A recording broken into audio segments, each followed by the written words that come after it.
My presentation is called Emancipators' Dilemmas, the Lincoln Legacy and Struggles for African American and Women's Rights, 1895 to 1945. And it focuses not on the period of the loss of black rights in the late 19th century to which Matthew was referring. I do think Rick Vallely's book, The Two Reconstructions, is very good on many of the issues you were raising, including the role of the Supreme Court. But I'm going to be talking about the period of struggle in the first half of the 20th century, primarily against the rise of Jim Crow laws and also the movement for vote for women. And I'm going to do it because I'm interested in the Lincoln example in relation to these subsequent movements for emancipation, civil rights in various forms. In the name of fulfilling the principles of the Declaration of Independence, Lincoln presided over the greatest advance of human rights in the history of the United States, the ending of legal slavery. And so it's understandable that later activists have invoked Lincoln, the Emancipation Proclamation he wrote, and the post-war amendments he made possible as inspiration for their reform efforts. But my discussion focuses on just what is Lincoln's example on the politics of how to achieve broader support for basic rights, for new emancipations, and how far have subsequent reformers actually sought to follow it or been able to follow it with any success. By first examining Lincoln's relationship to the anti-slavery reformers of his day, and then considering the strategies of African American and women's civil rights reformers in relation to presidents during the first half of the 20th century, I argue that often reformers sought to play the kind of political roles their anti-slavery predecessors did, but they failed to achieve such successes in part because of unfavorable circumstances, but in part because of their own choices, and in part because they lacked Lincoln's, more conservative but sympathetic and skillful political leaders whom they could often pressure and with whom they could sometimes ally. And to develop this argument, I think it's useful to recognize that the political actors I'll be focusing on, mainstream political leaders like Lincoln and more social movement activists like the abolitionists, represent two different kinds of participants in what Desmond King and I have called policy alliances. By policy alliances, we mean loose networks of more radical activists and more mainstream political leaders and government officials, with both groups, for various reasons, finding themselves on the same side of a major policy issue of the day, like slavery, segregation, women's vote.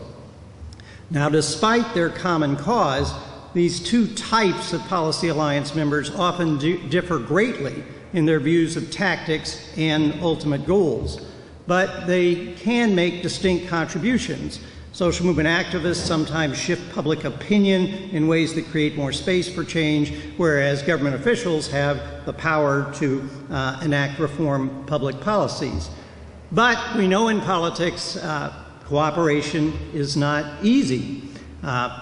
In the rational choice theories in modern social science, there's the famous example of the prisoner's dilemma. This is an account of how one can imagine the two prisoners awaiting trial could, if they cooperated in not confessing, manage to go free. But because they don't trust each other enough, they may fail to achieve that because they realize if one confesses first, he may get a better deal from the prosecution. And so the likely outcome is that they don't cooperate in not confessing. One confesses and then the other or both get some sort of punishment. And I'm focusing here not on prisoners' dilemmas, but on emancipators' dilemmas. And I want to suggest that would-be emancipators of these two kinds, mainstream politicians and radical activists, face dilemmas that can impair their cooperation. For mainstream leaders, the dilemma is how far to back reforms that may seem too radical for them to be electable. So they may not want to go that far, but if they back off too much, they risk accomplishing nothing. The reformers' dilemmas are how far to keep pushing radical goals in view at the risk of being dismissed as too extreme to take seriously, and how far to compromise where you run the risk of only getting limited reforms that don't change very much. And so I first suggest that Lincoln's relationship with the leading abolitionists, especially Frederick Douglass and radical Republicans like Charles Sumner, exemplifies how both mainstream political leaders and radical reformers can play these roles successfully, overcoming emancipators' dilemmas. And then I turn to examples of later African American leaders opposed to Jim Crow laws, including Booker T. Washington, W.B. Du Bois, and A. Philip Randolph, and presidents with some stake in being perceived as reformers, including Theodore Roosevelt, Woodrow Wilson, and Franklin Roosevelt. And I also look at women's suffrage leaders like Carrie Chapman Catt, Anna Howard Shaw, Alice Paul, and Adela Hunt Logan in relation to Theodore Roosevelt and Wilson. And I consider whether the example of Lincoln and anti-slavery politics influenced them, but I also use these later cases to show why the Lincoln-Douglas example is unusual and why favorable contexts and appropriate choices by both reformers and mainstream leaders are needed for a reform policy alliance to achieve major change, because in many regards those contexts and choices would not appear until the 1960s, and then much would remain to be done. So first, the Lincoln-Frederick Douglass example. Most scholars agree that Lincoln was a prototypical reform-minded but mainstream politician. As we've heard, he professed a lifelong hatred of slavery, supported measures against it from early on, but he also long opposed abolitionism, believing that slavery should be ended gradually, legally, and peacefully, probably with compensation for slaveholders and colonization for the newly freed African Americans. But after the passage of the Kansas-Nebraska Act in 1954, Lincoln's opposition to slavery became central to his political career. That act persuaded him that the country might be moving toward making slavery perpetual instead of putting it, or as Lincoln preferred, keeping it on the path to ultimate extinction. From that point on, Lincoln consistently urged that the nation must instead adopt measures that were likely to lead to the end of slavery in the fullness of time.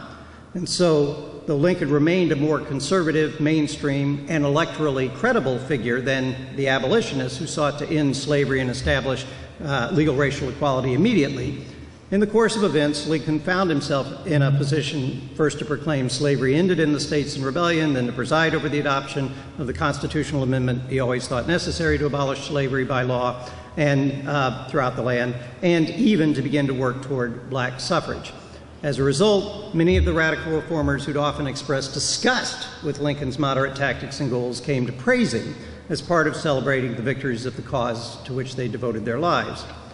So to put these developments in terms of this racial alliance framework that Des King and I argue for, Lincoln became, after 1854, not merely a member, but a leader of the anti-slavery policy alliance, determined in one way or another to contribute to slavery's demise. Now, Sid Milkis and Daniel Titchener have recently examined the tense alliance of presidents and social movements in periods of racial reform, focusing on Lincoln and the abolitionists and Lyndon Johnson and the modern civil rights movement, and my arguments build on theirs, but I am focusing on this less successful middle era of the first part of the 20th century to understand the challenges to making these alliances work. Now, as Hans Strauss argued many years ago, the abolitionists and the radical Republicans in Congress proved to be a kind of vanguard for racial justice that in the end helped Lincoln to achieve more than he anticipated. But the relationship was fraught. In his 1838 Lyceum speech here in Springfield, Lincoln warned that abolition should not be sought by lawless means, Even in his 1854 Peoria address denouncing the Kansas-Nebraska Act, he insisted the Constitution justified the 1850 Fugitive Slave Law against abolitionist denunciations. In his first inaugural address, he reiterated his recognition of the legality of slavery in the states where it then existed, as Paul explained last night, while remaining unalterably opposed to its extension. He did wait until the Antietam to issue the Emancipation Proclamation and continued to urge Congress to consider compensated emancipation and colonization of freed blacks through December 1862. And abolitionists and radical Republicans frequently denounced him for all these positions, as they also clashed with him on the terms of Reconstruction. Even so, abolitionists, including William Lloyd Garrison and Frederick Douglass, and radical Republicans like Charles Sumner, also often recognized that Lincoln's rise provided opportunities to shift public opinion and policies in an anti-slavery direction, and they gave Lincoln support each time he acted toward that goal. As James Oakes has written, Frederick Douglass particularly wrestled in himself with the reformer's challenge of balancing the need to hold to his radically egalitarian principles and the need to recognize the importance of compromise, without which, Oakes says, democratic politics would be impossible. That's why, although Douglass urged his fellow abolitionists to keep pounding the rock and attack Lincoln's vacillation, doubt, uncertainty, and hesitation, he was also the quickest of the abolitionists to praise Lincoln when those criticisms appeared to bear fruit. And although in later years Douglass would sometimes remind audiences that Lincoln had long been far more concerned about white than black Americans, he also repeatedly praised Lincoln as embodying a spirit of racial progress. For his part, although Lincoln criticized some abolitionist demands and defended his policies against them, in the judgment of many of his closest contemporary supporters, Lincoln recognized these critics as political assets in achieving the anti-slavery goals they shared. Lincoln's friend Leonard Swett thought that Lincoln, quote, believed from the first that the agitation of slavery would produce its overthrow because he thought an evil can't stand discussion. Similarly, Carl Schurz, Lincoln's ambassador to Spain, wrote that Lincoln did not at all deprecate radical demands for immediate emancipation. He rather welcomed everything that would prepare the public mind for the approaching development. Even so, Oakes argues persuasively that Lincoln knew just how far he could push the public mind without losing political credibility. He therefore did not openly align with abolitionists or sometimes with radical Republicans. Indeed, Oakes says, to some extent, it suited Lincoln's purposes to have radicals like Douglass attacking him. It made the president appear more conservative than he actually was. And again, he was, in fact, more conservative than his radical critics, certainly in regard to means, and for a long time at least, in regard to the possibility of a fully racially egalitarian America. But he also realized that the radicals' attacks on him cemented his image in the Northern public mind as a moderate centrist, increasing his appeal, even as their arguments proved able to shift Northern public opinion in ways that made it possible for Lincoln ultimately to achieve radical goals, though not without massive force. That, along with Douglass's willingness to support him openly when he did take stronger actions, and Lincoln's genuine admiration for Frederick Douglass, explain why Lincoln came to treat Douglass as a friend, disregarding criticism, inviting him more than once to the White House. So in these ways, a reform cause initiated and led by radicals far from the American political mainstream over many decades succeeded in the end by means of an informal, often contentious, but increasingly self-conscious anti-slavery alliance with what Milkus and Titchener call a Whig politician who knew when forced to choose, as he said to John Hay, we have to side with the radicals. Their differences were real, but precisely for that reason, they were able to make distinct but reinforcing contributions to the anti-slavery cause. In fact, it's hard to see how either part of that emancipatory reform alliance could have gained victory without the other. So if that's the Lincoln-Frederick Douglass example, then in considering later emancipatory struggles, it seems appropriate to ask whether similar policy alliances between radical reformers and more moderate mainstream political leaders can be found, and if not, why not? My answer is that both African American women's rights advocates in the first half of the 20th century invoked Lincoln and also sought to some degree to play the partly oppositional, partly allied roles in relation to mainstream leaders, especially presidents, that Garrison, Sumner, and particularly Douglass had done with Lincoln. But in their political context, they were often less able to pressure mainstream politicians. They also sometimes chose not to do so, perhaps placing excessive hopes in compromise over ideological purity. And they also were not fortunate enough to have skillful mainstream leaders so fundamentally inclined to their cause.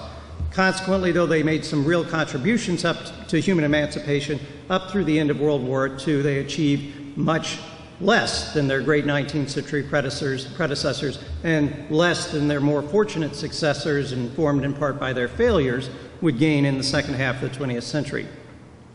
So out of African American leaders, I focus on Booker T. Washington, W.B. Du Bois, and Philip Randolph, with Randolph coming closest to playing the kind of role in relation to a more conservative but sympathetic mainstream political leader, in his case Franklin Roosevelt, that Frederick Douglass and other abolitionists had played with Lincoln. And Randolph arguably had the greatest practical impact, even though it was still limited by his context and by FDR's caution on racial reform that might jeopardize his New Deal coalition. But let me begin with Booker T. Washington, because I think he's a revealing example of a reform-minded figure who placed so much emphasis on compromise, at least publicly, that he failed to exert any real pressure for substantial change on the powerful mainstream leader with whom he formed what his biographer calls a partnership of convenience. That leader was Theodore Roosevelt. Now, the scholarship's well established that Washington was a more complex political actor than he might first appear. He publicly appeared to accept the then being constructed Jim Crow segregation and disfranchisement laws of the 1890s and early 1900s, but secretly he funded unsuccessful lawsuits to overturn them. Now, Theodore Roosevelt, in turn, was both as a student and in his own writing, a promulgator of late 19th century evolutionary doctrines of racial inequality. But he was also a passionate admirer of Lincoln, who insisted that every individual, whatever his color, was entitled to equal opportunity, equal treatment before the law. Roosevelt regarded Booker T. Washington as the rare member of the African race who was truly exceptional. He consulted him on appointments. He invited him to dinner at the White House, although, unlike Lincoln, when Roosevelt got criticism from the South, he never repeated the invitation. But Roosevelt did continue to use Washington as an advisor on personnel and racial matters, and that led many African Americans to believe that this president had their interests at heart. Washington, therefore, might have had some opportunity to push Roosevelt to take aggressive actions against the new laws that were imposing second-class citizenship on most African Americans. There's no record that Washington ever did so. Instead, more than once during the 1890s, he went to Northern Union League clubs to give Lincoln's birthday addresses, including one in Philadelphia in 1899. And he said, echoing the Gettysburg Address, "It remains for us, the living, to finish the work that Lincoln left uncompleted." But what was that work? He said, "The people of the great and prosperous North owe a serious and uncompleted duty to your less fortunate brothers of the white race South, who suffered and are still suffering the consequences of American slavery."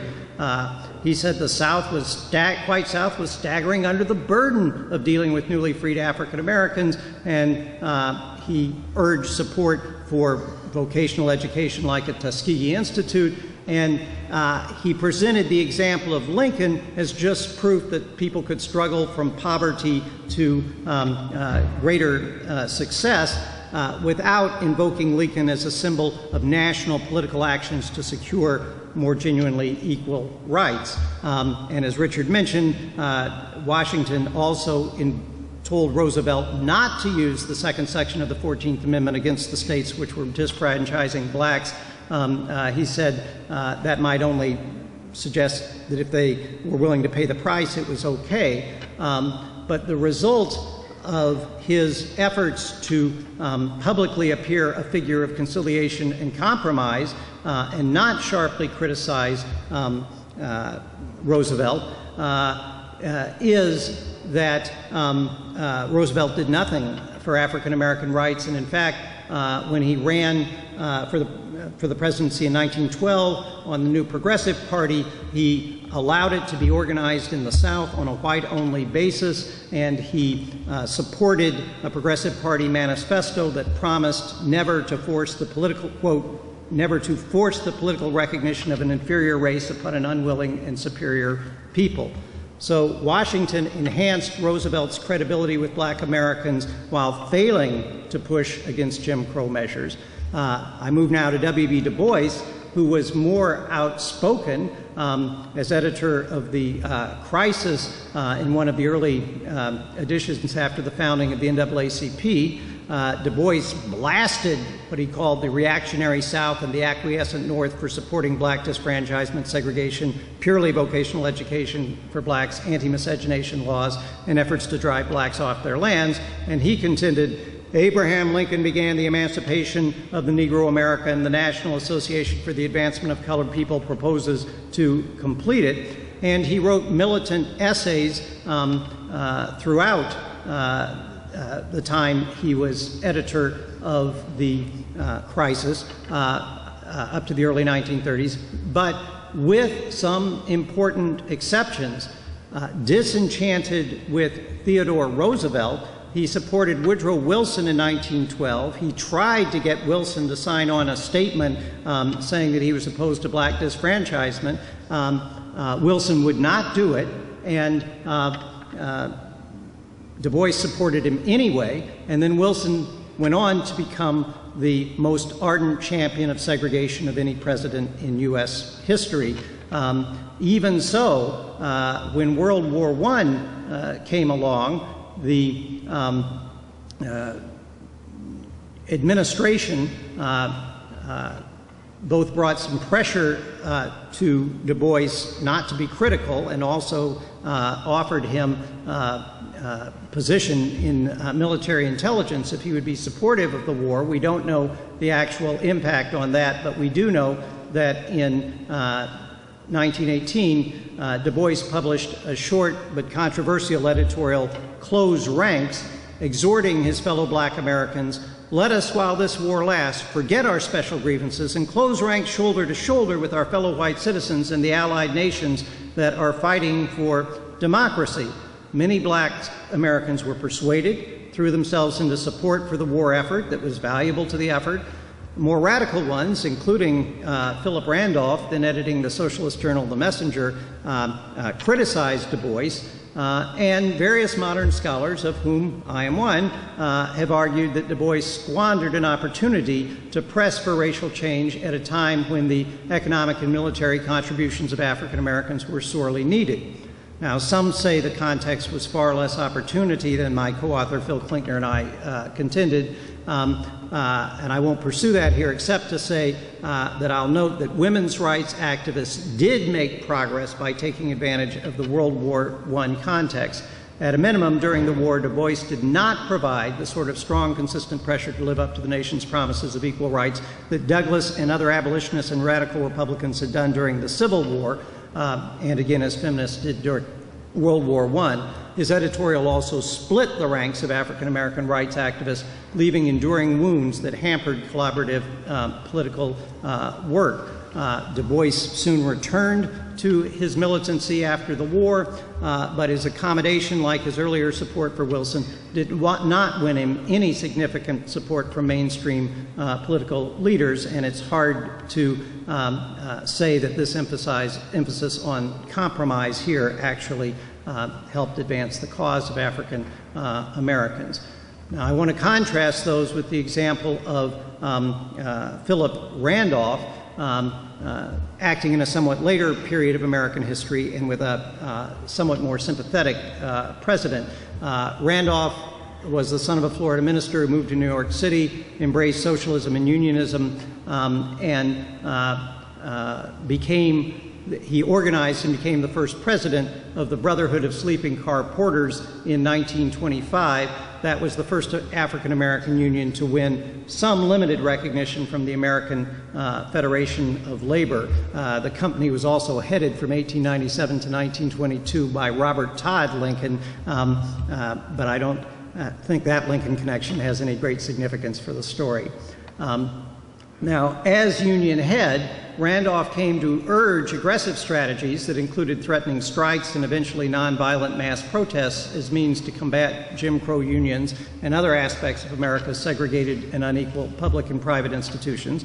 He had limited success during the conservative 1920s or during the first two New Deal administrations, when FDR's dependence on Southern Democrats and FDR's own benign but essentially paternalistic attitude toward African Americans provided few opportunities for effective alliances with national political leaders.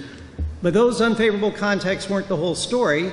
Critics in the Union argued that Randolph was more talk than action, striking militant poses while hesitating to call actual strikes because he, like other reformers, feared losing credibility with mainstream leaders. Whether those charges are fair or not, in 1941, Randolph acted differently.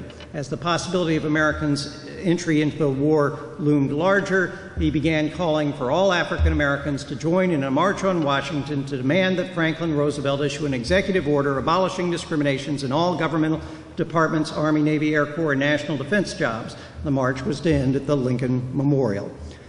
Randolph remembered his opposition to Du Bois's World War I stance. He felt strongly that African Americans' support for the national government in World War I had not been rewarded, and so he came to lead those demanding that this time civil rights reformers engage in a double V campaign seeking victory over racism at home as well as abroad.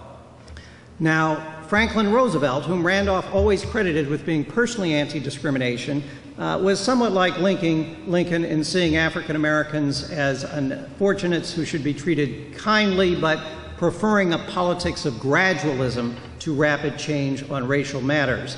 And although after 1938, FDR had sought to weaken the influence of Southern Democrats in the party, they were increasingly unreliable on all the issues he cared about.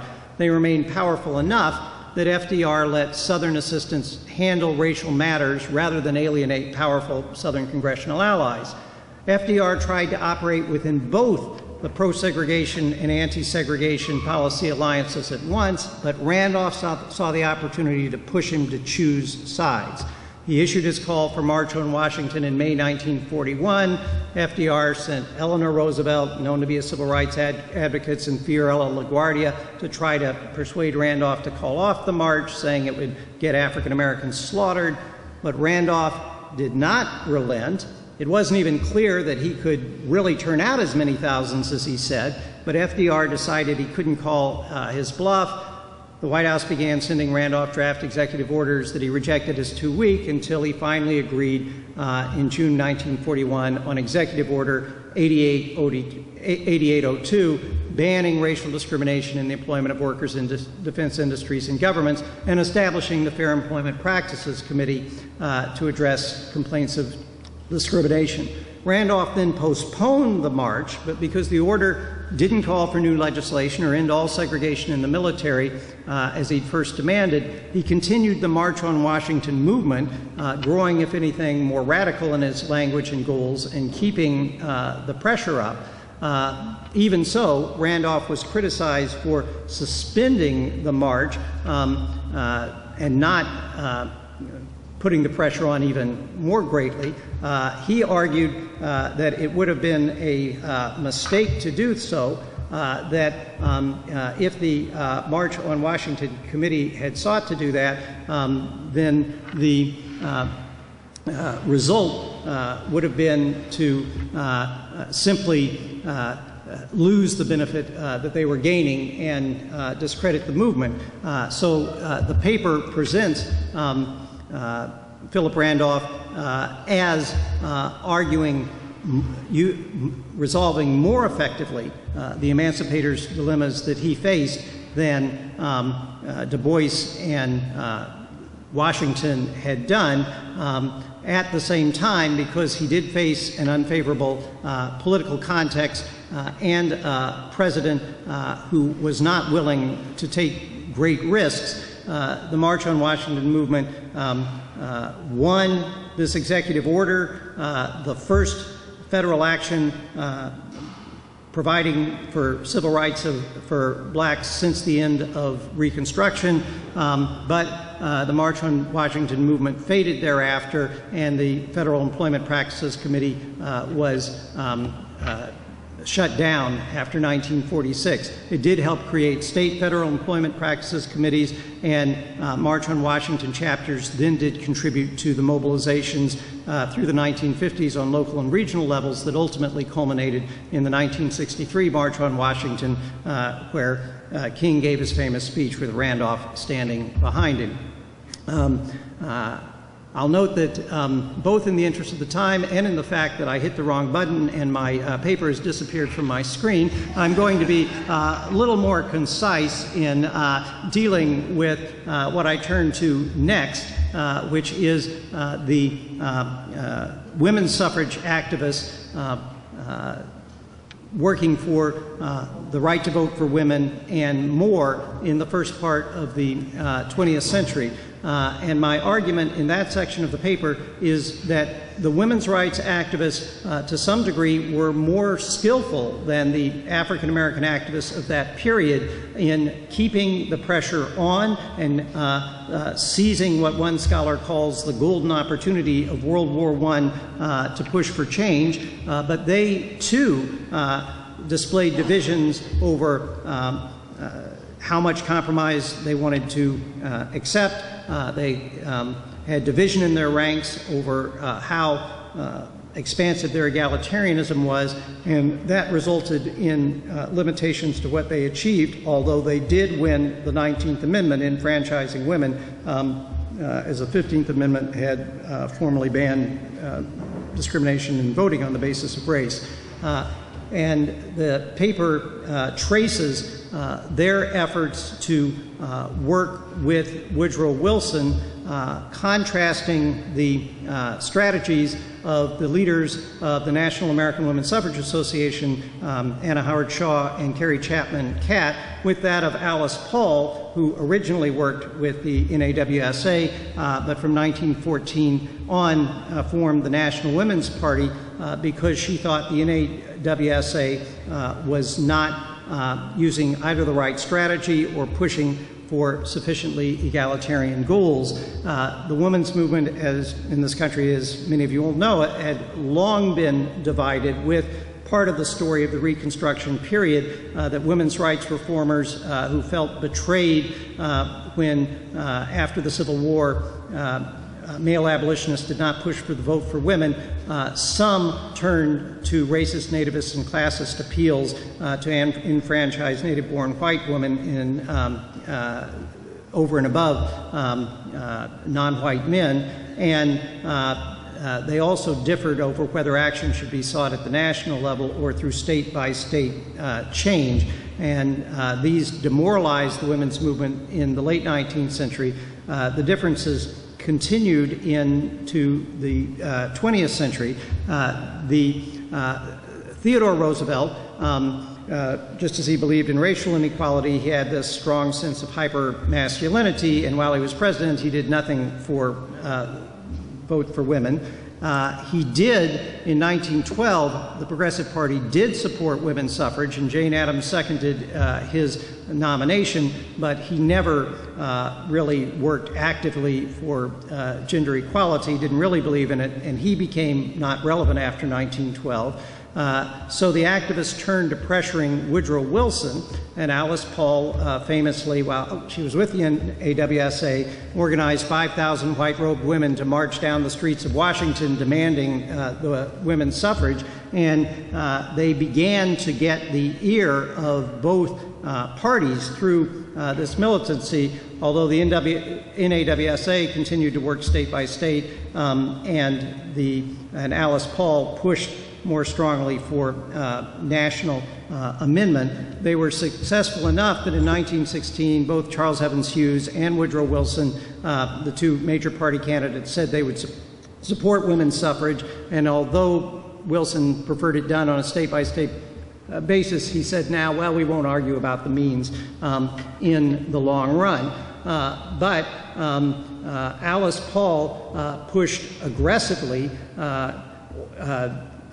leading so many protests in front of the White House that she and others ended up getting arrested, undergoing hunger strikes. She was placed in